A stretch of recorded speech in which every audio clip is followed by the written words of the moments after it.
ترستے نہیں. آج پورے ماں باپ ترستے,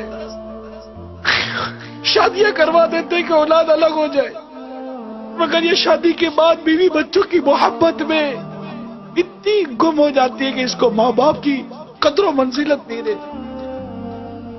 ماں باپ کا ادب و احترام باقی نہیں رہتی, ان کی خوشیاں باقی نہیں رہتی. کبھی کوئی چیز ماں باپ کے لیے لے بھی نہیں جاتے کہ ابا یہ آپ کے لیے لایا ہوں, خوش ہو جاؤ. باپ کو جو چیز پسند تھی کبھی بھول کر تو صبح یا دوپہر یا رات میں لے جاؤ. ابا پوچھے بیٹا کیسے ہے, کہ ابا جان یہ میں بازار سے نکلا تھا, میں نے دیکھا آپ کو بہت پسند ہے, میں آپ کے لیے لایا ہوں, اور آؤ دونوں مل کر بیٹھ کر کھاتے ہیں. کبھی ہوا ہے ایسا؟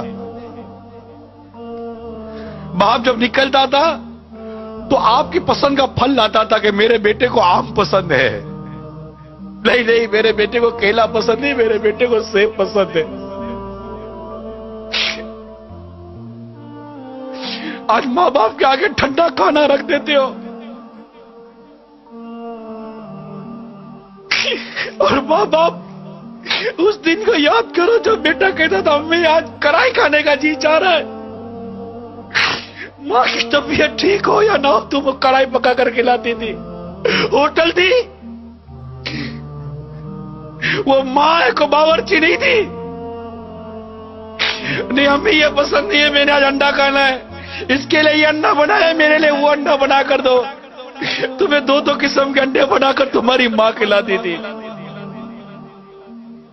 آج تو گھر کا سامان لاتے ہو تو بیوی بچوں کے لیے چھپا کر لاتے ہو کہ ماں باپ دیکھ نہ لے, کہ ماں باپ یہ سامان دیکھیں گے تو کہیں گے بیٹا کہاں سے لائے ہو.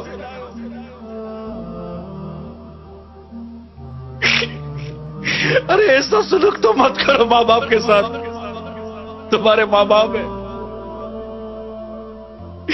ان سے محبت کرنا سیکھو, ان سے پیار کرنا سیکھو.